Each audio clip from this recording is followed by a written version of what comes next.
Everything we do in our lives, we do for one of two reasons: to either avoid pain or to gain pleasure.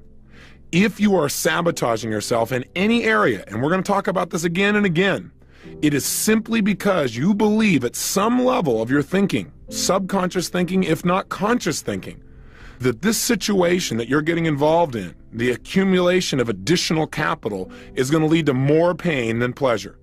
And again, I know that sounds insane and crazy, but I have to tell you, it's absolutely accurate in any person that I've studied who's been living in financial lack. In addition, many people associate pleasure to having a lack of financial abundance. Because, see, think about it. When people really do well financially and they're around their friends, what happens? Well, I can tell you from experience. When I was really young, I really went for it. 19 years old, had my own company, written up in newspapers and magazines. Wonder Boy, you remember me, right? Ego exploding. Well, sure enough, I was making all this money, about $10,000 a month. I was jazzed. Except, I thought money was going to lead to pleasure. I looked around and saw all the problems in my family, said, hey, if I got money, I can eliminate those, and I got a lot more fun. I can give to my friends, and I'd go back to my friends and want to take them with me on a trip or want to go someplace. And they were uncomfortable. In fact, a lot of them started to judge me. And all of a sudden, some of them treated me harshly, and some of them made excuses. Some of them stopped going out to dinner with me. Some would say, well, I don't have a home like yours. And I said, I don't care. But what began to happen is I began to link that having money didn't mean the pleasure I thought it was going to mean. My brain started linking up having a lot of money means that people reject you. People you care about aren't comfortable with you. All of a sudden, I started feeling like an outcast. All of a sudden, I started feeling all this pain. And sure enough, within a short period of time, my brain, on some level, not consciously, but subconsciously, began to just destroy everything economically. And I already told you how I did it. Not showing up for key meetings, right? Treating people harshly, distracting myself to eating food continuously, watching television. All those elements came up to destroy my finances. And so we must remember how our brains work. They don't work logically. They work on what we associate to things. So if we're going to eliminate financial self-sabotage, the answer is very simple. You've heard it over and over again, and again you'll hear it from me. And that is, we must change our neuroassociations about money. That is, we've got to change some of our core beliefs. We've got to make sure that earning money is purely a positive and pleasurable experience for us, and not one in our mind that's going to lead to pain. Again, some people think, God, I'll have to pay all these taxes. And they don't have the money and they're worrying about the problem. No wonder they'll never have any. Why are they already considering the negative aspects of having money? The answer, I believe, is that for most people, having an abundance of money is the unknown. In its experience they've never had before. And people are basically afraid of the unknown. See, they know how it is right now. They understand it. They understand the status quo. And that's fairly comfortable. I mean, you might have a little bit of pain, but the unknown, now that's really scary. So I've found that most people fail to achieve what they want financially or sabotage themselves financially simply because they haven't gotten themselves ready for wealth, financial wealth. They've not conditioned themselves emotionally to have money. They've not developed the kinds of beliefs that would allow them to create an abundance of money and then continually expand that money as well. You remember the metaphor we talked about when we started this program? That what we have to do to really succeed, we have to build up our ability. We have to condition ourselves, just as we would physically. And you start with a little bit and you begin to work with it each day, increasing the amounts, until pretty soon what happens is you really develop the muscle. But you've got to be able to use it. You've got to condition your arms, for example, to be able to do curls. Well, you're going to have to condition your mind and your emotions in order to be able to have an abundance of money and feel comfortable with it. Otherwise, even though it's something that's very positive, it may feel like a weight to you because you just don't know how to deal with it. So how do we first get beyond this sense of lack? How do we first begin to create that wealth? And then how do we keep ourselves from destroying it once the abundance starts to flow? The way to really create the wealth that you want in your life starts with step number one. The way to get wealthy right now today is to free yourself from the illusion that you're not already wealthy. You say, what are you talking about, Tony? I don't have any money. Listen, wealth is not just money. Wealth is an abundance of the things that you really desire in your life. Wealth is leverage. That is the ability to have experiences that you have not personally controlled or generated. What do I mean? Well, you are wealthy. You live in a country where there is abundance around you all the time, and you own it just for living here. I mean, you own the public highways. You don't have to pay anything for most of them across the country. You own many of these government buildings. You can go in. They're yours. You can use them anytime you want. You can go into a public library and get access to any book that's ever been written virtually, and it costs you nothing. Think about it. Leverage in your life is everywhere. You didn't have to go out and actually create your breakfast, nor did you have to hunt down your dinner. These things have been done for you. You say, well, yes, I paid for them. Yeah, that's true. And it wasn't on your back that the salt came out of mines so that you could put it on your food. You are truly wealthy. The level of abundance that you and I experience every single day, no matter how much money we earn, compared to the rest of the world, is absolutely absurd. And yet we walk around feeling like we have lack. And see, like attracts like. Whatever you hold on a consistent basis in your mind is exactly what you will experience in your life. So the first key to becoming wealthy is to understand that you already are. Now, wanting to expand that, I believe that's healthy. You know, some people say, well, is it really right to make more money? I mean, if you got a lot, is it right? Well, let me ask you a question. If you're intelligent, is it right for you to continue to want to expand and become smarter? Is it right, if you're already close to your husband or wife, to want to deepen that relationship even more? Is it right for you to want your children to have even more, to be happier, to be stronger, to have better relationships? Is that right? Is it right, no matter how close you feel to your Creator, to want that bond to be even stronger and to strive for it? Is that right? I've got a question for you. If you could have more in your life, if you could have more, then should you? If there are things you could do that would create greater abundance in any area of your life, then should you? And my answer to you is absolutely. I think I shared with you earlier in this program that there was a point in my life where I thought, gosh, if I have so much abundance and other people don't, there's something wrong there. That's unfair. Hey, listen, every single one of us was born with opportunities. We're equal in our opportunities. We're not equal in our decisions. We're not equal in our education. We're not equal in how much we demand from each other or from ourselves. We're not equal in our motivation. We could choose to be, but most of us are not. Now, I know there's the argument that, hey, I grew up in the South Bronx, or I grew up in a difficult part of town, or I didn't have the role models. I can certainly appreciate that 100%. I really do believe that there are many people in our society that don't seem to start out with the same level of resources, no doubt about it. So my approach to that used to be, well, I really care about people that have less than I do. I care about people that are poor financially. In fact, my strategy was the best way to help poor people is I'll be one of them. Well, that's not exactly the most intelligent approach. Instead, what I decided to do was realize that no matter what someone's resources were, I didn't have any either. I didn't have any great role models. I didn't grow up wealthy, not even middle class. And yet I was able to make the things work because I pursued them.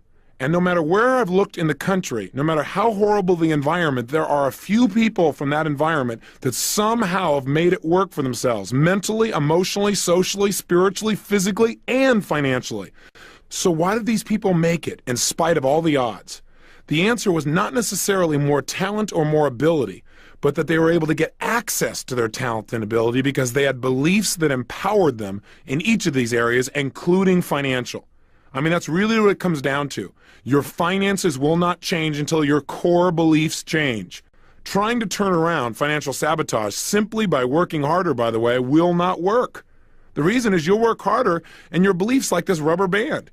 You'll push, stretch yourself out there, it'll start to make some progress, and right when you get to a certain point of threshold, whammo, the rubber band snaps you right back to where you were. I mean, haven't you experienced this sometimes?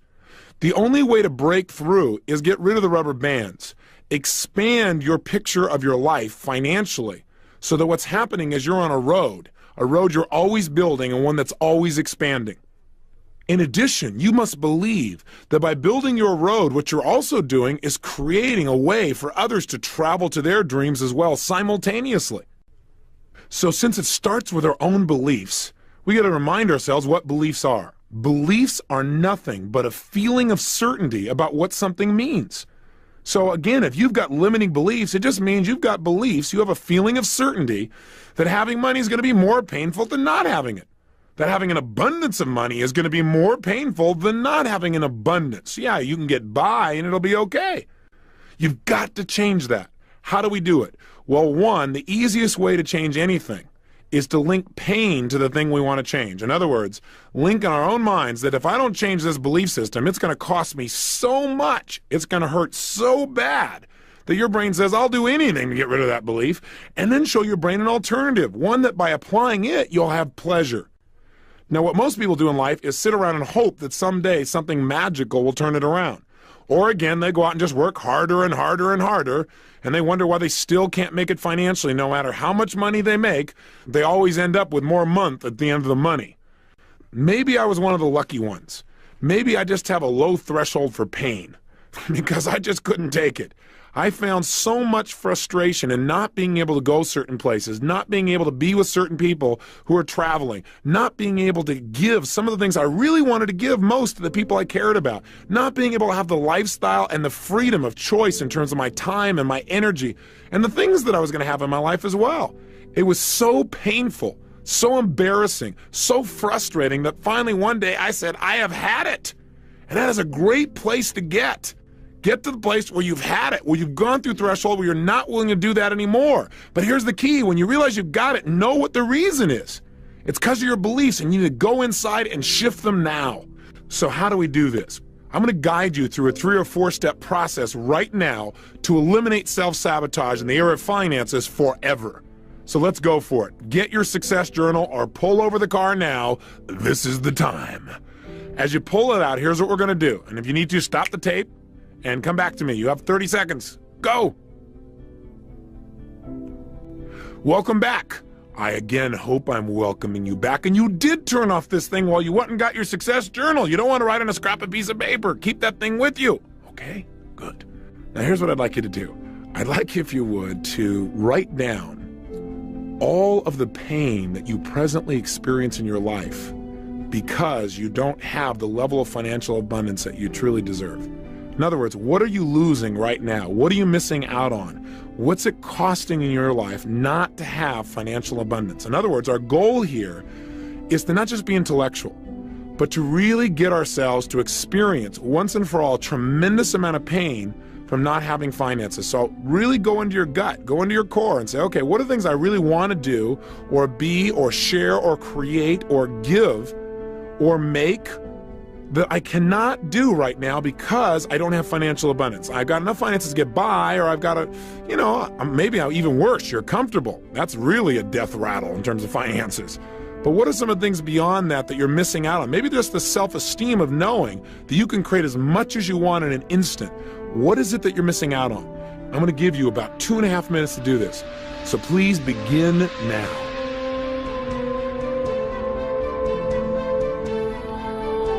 Remember, while you're doing this, make it compelling. What are some things you'd really like to do in your life that you can't do? Think about how much pain that could generate if you really focused on that enough. Normally, you don't pay attention. Do you ever have to say, someday, honey, we'll do that? How does that make you feel? Or someday, son, someday, daughter, yeah, I'd really like to do this, but we just can't do it right now. Maybe later, maybe sometime. And yet in your feeling, in your gut, you don't think it'll ever happen. Some of the pain you experience because you don't have massive financial abundance. What's it costing you? What could you do to develop yourself if you have no money? And you're missing out on it now. What could you do for your favorite foundation or a favorite charity? Would you like to buy something? Is there somebody in your family who's suffering right now financially and you're unable to help them? How does that make you feel to know you don't have the money to help them? Someone need medical care? Would you like to be able to purchase a nicer home or something like that for family members, a mom or a dad? Would you like to take better care of your grandparents but can't because you just don't have the financial abundance? Is there a school you like to send your children to but you just can't, again, because there isn't enough money? What are some of the prices you pay every single day because you don't have enough money? What are some of the things you really want, but you've had to settle for second best because you didn't have financial abundance?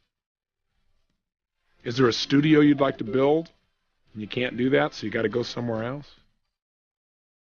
Are you having to live in a neighborhood that is not supportive of your own values simply because of economic necessity? How does that make you feel, knowing that you have to do that? Make sure as you write these down, you really feel the pain. I know that doesn't sound very nice, but the way we change is link pain to something. Get it out on the table. Okay, so what we've done here, if we've done it effectively, is gotten your brain to begin to associate major pain to not having money.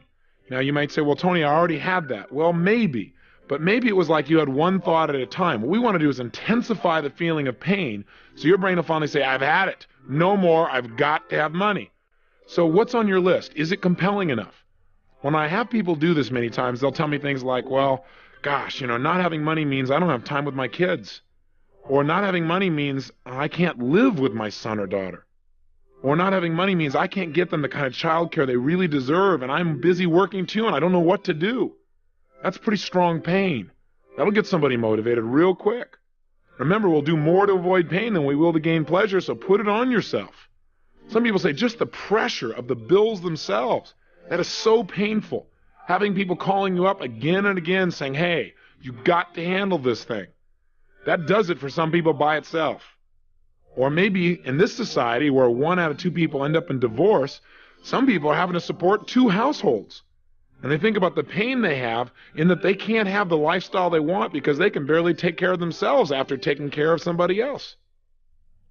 For other people, it's saying, I can't do it, or I'll do it later, but knowing in their heart that later may never come. That's pain.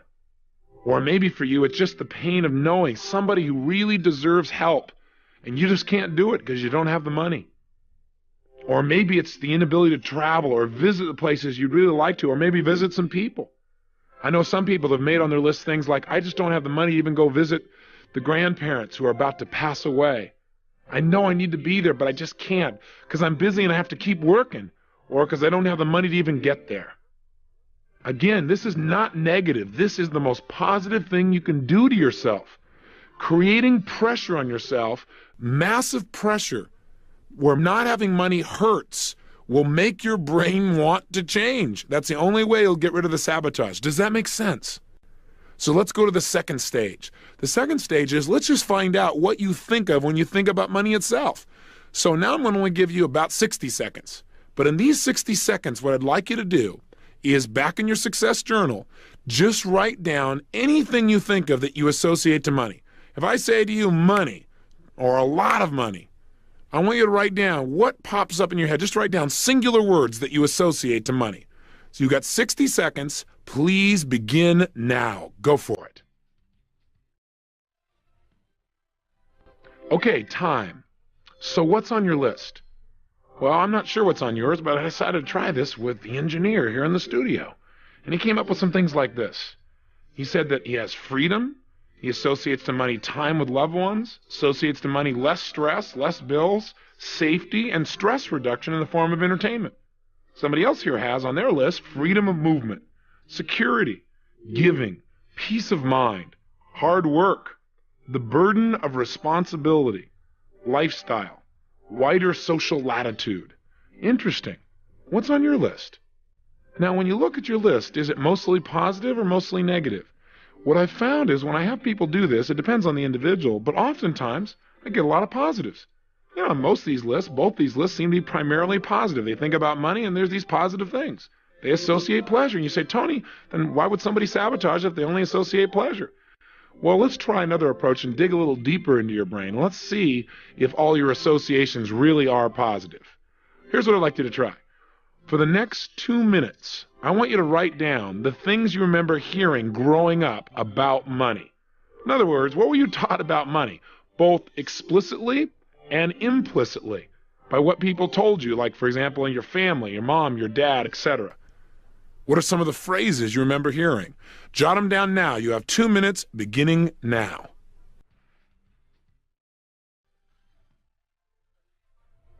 Okay, again, time.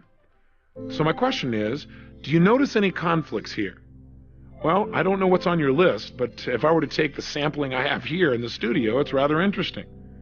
In the beginning here, we have a person's list where they say they associate to money freedom, time with loved ones, less stress, less bills, more safety, stress reduction in the form of entertainment. But what was this person taught growing up? Well, money is the root of all evil. Second thing on their notes, money isn't everything. Person obviously doesn't know where to shop. Third one is no time to enjoy it. Fourth one, notice no time to enjoy it. Time with loved ones, no time to enjoy it. Isn't that an interesting conflict? And we wonder why we sabotage, why we start to move towards, and then all of a sudden think there's going to be pain here and we sabotage ourselves. Here's another sampling. Person whose notes said that they associated in money freedom of movement and security and giving and peace of mind and hard work and the burden of responsibility, few negatives there, and lifestyle. This person has money doesn't grow on trees. How's that for conditioning you for abundance? I'm not saying it does, but that's probably not the best frame to hold in your mind on an ongoing basis. Secondly, we can't afford it. Interesting, and that sentence is still probably running through this person's brain. There's the next one. It costs too much, or it's too expensive.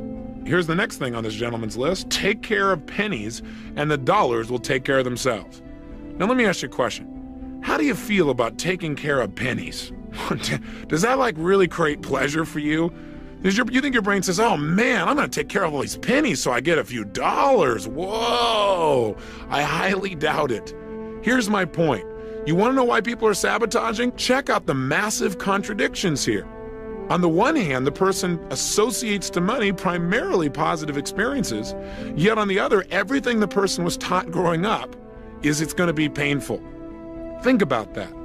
That's why people experience approach avoidance, where they go out and start to make some money, but only go so far before they limit themselves. Like having a governor on your car.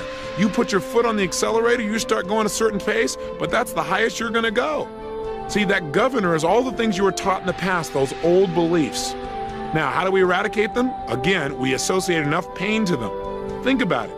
Are you willing to pay the price? The price you wrote down to start with here. The things you're going to miss out on your life in order to keep these measly ideas in your mind that somebody dumped in without realizing the impact maybe years ago. I doubt it. So in essence, what we can do right now, we've got a lot of choices. One way to change your beliefs is use what you already know. Do a Dickens pattern on yourself. Go back to the tape where we did that and just guide yourself right through it. We've begun it already, haven't we? We've got you to begin to associate some major pain if you don't change. What I also need you to do is associate some pleasure to the change. And that part should be pretty easy. All you have to do now, and let's do it, is make a list of all the benefits you would have, all the things you would get in your life, all the ways your life would be absolutely, totally enhanced if money was no longer a question in your life, if you had true financial freedom and financial abundance. I'm going to give you 120 seconds to write down as fast as you can how your life would be greater and better if money was no longer an issue in your life. In other words, what would be all the additional benefits? How would your life be greater? How would your life be better immediately if right now you handled the financial issue? You have 120 seconds. Write it down now.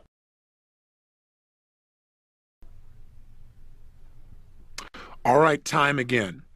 Now, take a good look at your list.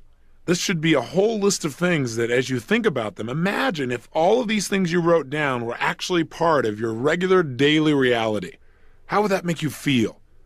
See, our whole goal is to get ourselves now to link major pleasure to financial abundance. Not financial sufficiency, but financial abundance. We want to link major pleasure to that and pain to not having it. So how did you do? Did your list really produce the result? I figured as long as we're doing this, if I'd use the people here in the studio as an example. So let me show you what they've got. They've got, gosh, if I had all this additional financial abundance, I'd have my credit cards paid off. That would make me feel great. My car would be paid off. I'd go to the theater more. I'd go to movies. I'd go to cultural events. As a result, I'd be informed. I'd feel relaxed. I'd feel cultured. It'd increase my self-esteem. I'd have more humor in my life. I'd feel more articulate, more balanced. I'd be able to make conversation more easily. There'd be less stress in my life. I'd be able to have more time with my son. Another person's list says, gosh, if I had financial abundance, not just financial sufficiency, I could finish my studio. I'd buy a new home. I'd have more travel time. I'd be able to get in the music business full time and just enjoy what I love most. Or I could be more generous. I could give without any concern for the future. I'd have no daily pressures from financial obligations. Think about how you'd feel if these things are really true. So what is the main strategy for turning ourselves around financially? Simple answer. You've heard it many times. Again, repetition being the mother of skill. And you've heard that one a few times too, haven't you? But I want to remind you that our brain moves away from pain and towards pleasure. Right now, if you don't have enough money, it's because your brain links pain to having it in a major abundance at least, not sufficiency, but in a major abundance, and a certain amount of pleasure in staying where you are. We want to reverse it. How are we reversing it? 1, create massive pain and associate that pain to not having it. 2, create tremendous pleasure to having it. Get it clear in your mind that there's a carrot and a stick and they're going to drive you forward financially, and you'll see the financial self-sabotage disappear from your life. Now we need to go a step beyond. We've now got the beliefs that work, but that's not enough by itself. Got to go beyond just eliminating the negative beliefs. And by the way, one way to get rid of some of these old beliefs that used to stop you as well is to ridicule them. See, if you take anything you've heard or said to yourself, and all you do is say it over and over again in a unique new way, you create a new anchor. In other words, that's what advertisers did, right? Winston tastes good like A, Winston tastes good like A, Winston tastes good like A. How do you spell relief is R-O-L-A-I-D-S, R-O-L-A-I-D-S, R-O-L-A-I-D-S, and you heard it over and over again, so that's what you linked. Simple anchoring. So what you could do is attach to those old phrases new beliefs. So that when your mind says money doesn't grow on trees, you say, that's absolutely right. It grows out of the positive ideas that I follow through on every single day of my life. If you do that over and over again, pretty soon, money doesn't grow on trees won't have the negative impact. Does that make sense? I know that sounds so simple. I'm sorry to help you to be free in an easy way. I guess we could make it tougher, but that's all it really takes. All you got to do is identify what used to stop you, destroy it, eliminate it, or get it to trigger something more positive. If you've got one here that says something like, money isn't everything, say, for people who don't know where to shop. Have some fun. Get yourself to giggle or laugh. All you have to do is get these beliefs to have less heaviness to them, less control over you. Ridicule them, play with them, and that's going to be one of your exercises. In fact, it may be useful for you to do that now, to go through right now and do things to these beliefs to either make them trigger a new empowering belief or to ridicule them to the point where they no longer affect you, to where you would think of them every time you thought of money isn't everything, you begin to smile thinking of that funny phrase, well, you don't know where to shop. In other words, it's not true. What I'm saying is not true. All it is taking away a limitation. Does that make sense? Let's try it. Let's stop. One last thing. You're giving me a lot of exercises today. That's true. But this is an issue. It's time to just get over it and move on so you can have the kind of abundance here that you also have and are continually developing in your relationships and in your business and your spirituality and in your emotion and your energy and your life. Go for it. What I want you to do specifically is the following. Take out your success journal. Go through each of those limiting beliefs. Any limiting beliefs. In other words, remember when we said write down anything you used to hear growing up about money, any of them that would be a limitation, and change the belief. In other words, attach a new belief to it. Just the way we did here. Money doesn't grow on trees. That's right, because it grows out of the ideas that I generate every day and follow through on that create good for myself and other people. And just say it over and over again. So pretty soon you begin to link it, or maybe something simpler than that complicated phrase I came up with. Let's take another one as an example. Let's say growing up you continually heard, it's too expensive, it's too expensive. Now that's part of you. And you say, you're absolutely right. It used to be too expensive, but now it's an investment in my joy. You get the idea. Now you may say, well, gosh, this is really hard. So is not having any money. You deserve financial abundance. Right now, get creative and go through each of the negative phrases or beliefs and find a way to either counteract them or attach something to them that will empower you. Please take the time to do this one right now. Let's just eradicate these beliefs. Do it now.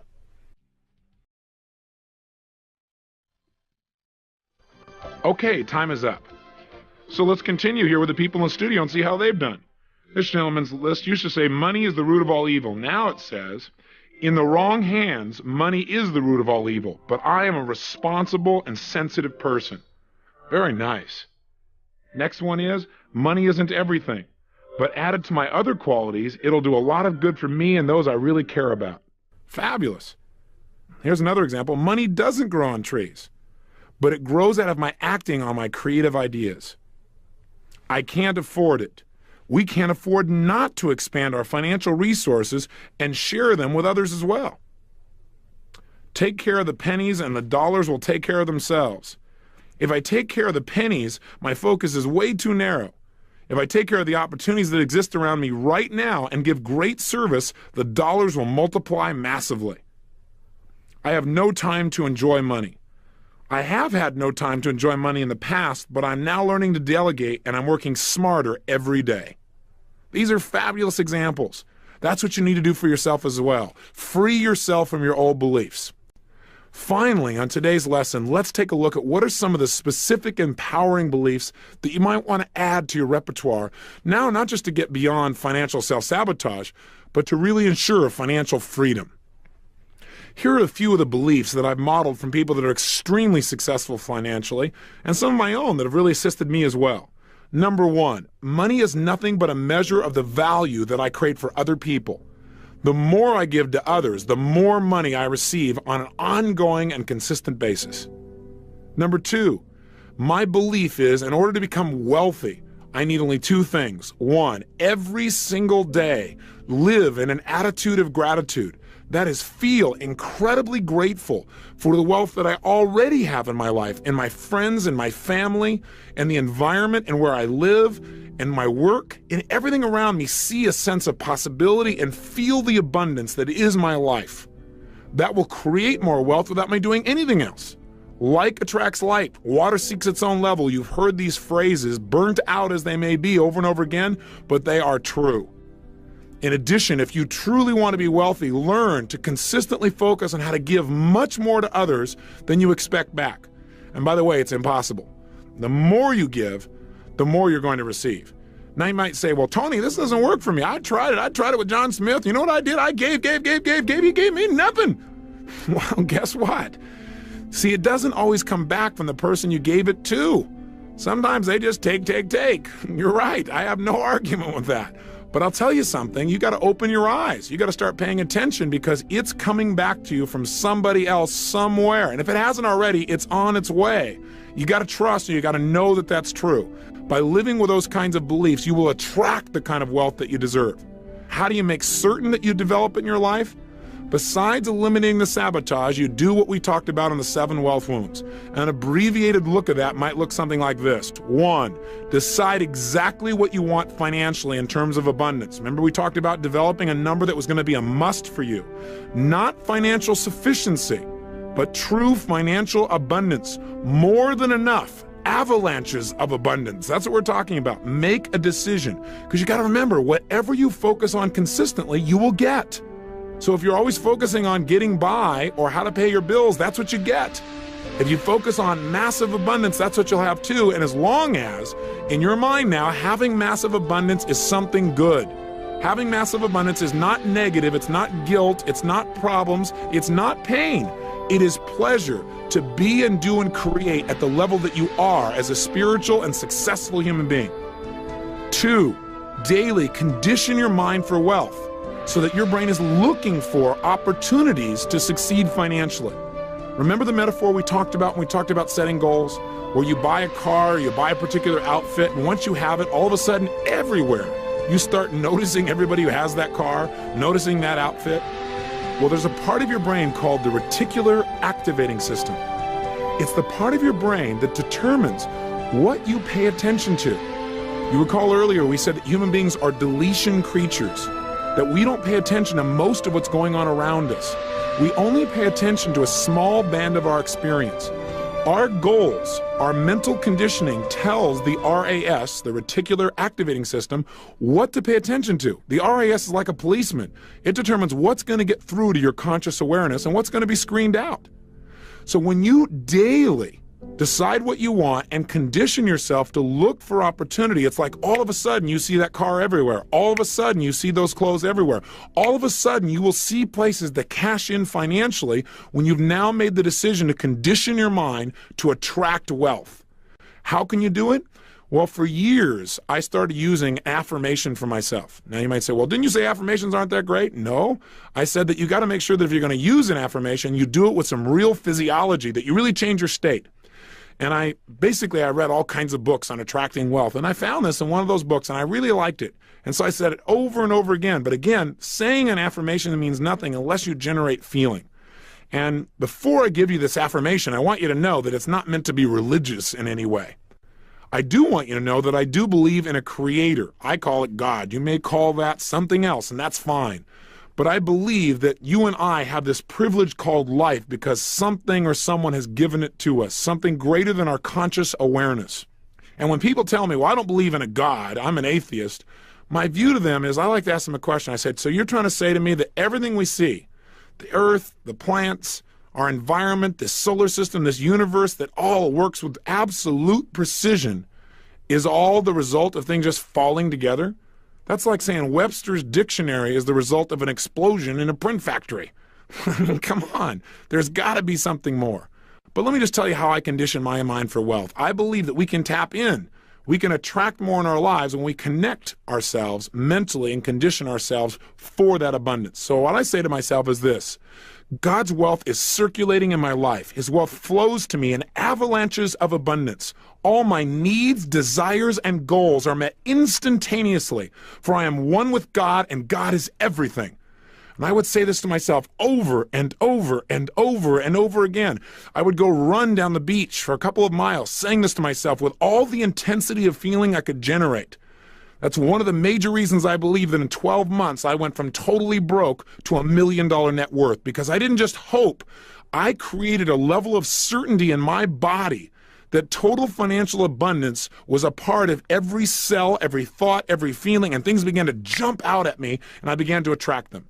Now, that may sound real metaphysical, it may sound weird to you, but anyone that I've met who has created great financial abundance has not only decided what they want, but they've begun to condition themselves daily to have that level of abundance where it felt right for them. And that's what I did with myself. I offer you the opportunity if it's worthwhile for you, or you can correct it, change the language so it works for you, but please condition yourself for the abundance you deserve.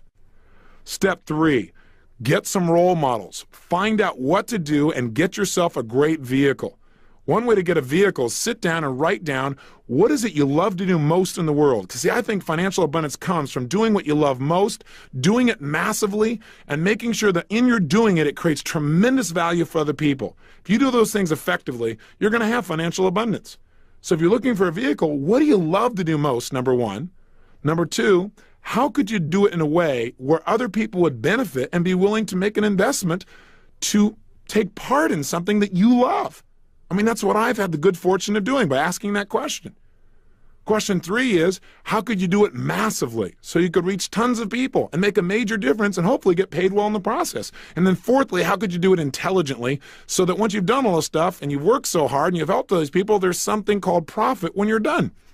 There are lots of possibilities for vehicles, and there are lots of models if you already want to stay right where you are and do very well financially. Again, call or write us. We'll teach you some models. Come to our seminars, or find somebody who you respect locally and model them, or go to somebody else's program. Whatever it takes, please get yourself a model. That's how you'll know what to do.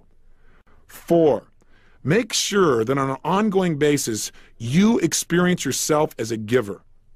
And I save this for last because I want you to remember this. I believe that the bottom line of financial success comes from your believing in your gut that you deserve everything that you've got in your life. Now, that may sound egotistical, but the reality is you got to feel like you deserve it or it won't stay. You won't attract it. My way of generating that I deserve it came in many ways. Number one, I deserve it because I'm alive. Just as much as I deserve to grow mentally, emotionally, in my relationships, in my intellect, all those things I think I deserve to grow, so why would finances be any different? In addition, I deserve it because I'm a giver, because I always strive to give much more than I would expect back. These tapes are an example. I hope you can feel I'm trying to give you 10,000% of myself at each and every time here. I'm committed to having you get much, much more, 100 times more, a minimum of 10 times more than you've invested in this program. And I know for a fact if you've really been listening that you agree with me. The bottom line is, by knowing you're always trying to give much more, you feel like whatever comes back, yeah, hey, I've earned it, I deserve it, and it's great. Now, some people might say, well, you shouldn't have to earn it, you should just accept it. Well, that's a great strategy too if that works for you. Do whatever works, but make sure that you give. See, you got to take at least 10% of what you earn and give it away, minimum. Now, some people say, well, Tony, when I make more money, then I'll give 10%. Who are you kidding? What do you think is harder, to give a dime out of $1 or 100,000 out of $1 million? Trust me, the 100,000 will feel quite a bit different than the dime out of the $1. If you don't develop the habits now, you certainly won't do it when the numbers get bigger. Listen, go get yourself a book, simple book. It's called The Richest Man in Babylon. It's by George Clason. It's a very old classic, very small. You can read it in a short time. It's like a series of short stories that'll teach you how to use money through allegory. It'll teach you 3 basic principles. 1, it'll teach you no matter how much money you make or don't make, take 10% of it and give it away immediately. Why? It doesn't say this, but this is what I believe. When you give away a percentage of what you have, it teaches your subconscious mind that there's more than enough. Boy, that's a great belief to install, because once it believes that, your subconscious mind will create that reality in your life. It makes you feel like a giver, and we all deserve to have that feeling of pleasure of being a giver and not a taker. 2, it'll tell you to take 10% of what you earn and use it to reduce your debts. Pay off MasterCharge, Visa, Arnold's Linoleum, whatever it takes. And 3, take 10% and save it up to invest. No matter how small it is, you can't believe what some of the investments are that are available out there. There are things that take almost no money you could get started with and begin to build your wealth. But make sure you give. And here's the 5th step that I want you to take to really condition yourself for wealth and move to the next level. And that is, create experiences with money that create tremendous pleasure and joy for yourself and the people around you. Give to yourself. Be willing to really do that and watch your financial picture change. In other words, you can't expect to work that hard, make a lot of money, and then never get any pleasure out of it. Just put it in CDs or just invest it or just give it away and never feel that direct connection of pleasure. Your brain won't do it forever. So you might take a certain amount of your money and it's just mad money. You're just going to go out and do stupid fun things that maybe in the past you used to make yourself wrong for. You're going to go play. That's play money. And if you do that, you can't believe it'll happen. Your brain will go, yeah, let's make some more money. We can have some more play, some more pleasure. And it'll enhance your life in virtually every way. Remember, if you have financial abundance, it's because you deserve it. If you've lived by your values and you've truly given yourself each day, try to add major value to other people's lives, and you've had a decent vehicle, you will develop financial abundance. You'll have financial excess. Now, the challenge with that is that people think when they hear excess is too much. But in this case, you've got to realize that your excess is the result of you giving much more than what's even shown up. It's a great scorecard for the value you've added in other people's lives, and as a result, you have even more in your own as well. There is no need to create limits on yourself. Let yourself grow well beyond your past limits and create the abundance you deserve. Here's your assignment for today. You go, I got another assignment? Well, why not? We're on a roll. The last assignment is this. As you turn the tape off, let me give you a 10-day challenge. I know I've given you some daily challenges, like your morning questions, but just for 10 days. And start it today. Would you be willing to take a minute or two and begin to condition your mind for financial possibility by doing the following? Writing down simply 3 ideas on how to make money. 3 new ideas. Either something that already exists that you haven't been paying attention to before, or a brand new idea, a concept for a service or a business or an investment or a possibility or an invention. Anything at all. And let me give you one caveat. Maybe a bunch of your ideas won't be worthwhile. Who cares? How many ideas do you need to be able to create financial abundance? 1 or 2 good ones, that's it. And that's all you need is 1. So if you did this for 10 days, you'll have 30 ideas at the end of 10 days, plus you'll have done something else. You'll have established a conditioned mental pattern or habit of looking for financial opportunity, and you certainly deserve that. If you keep looking, you're liable to find something, and if you find something, you're liable to follow through, and if you follow through, you're liable to make some major money, and then you want to focus on money. You'll be able to just have that abundance and be able to focus on whatever you hold as most important now. So go for it.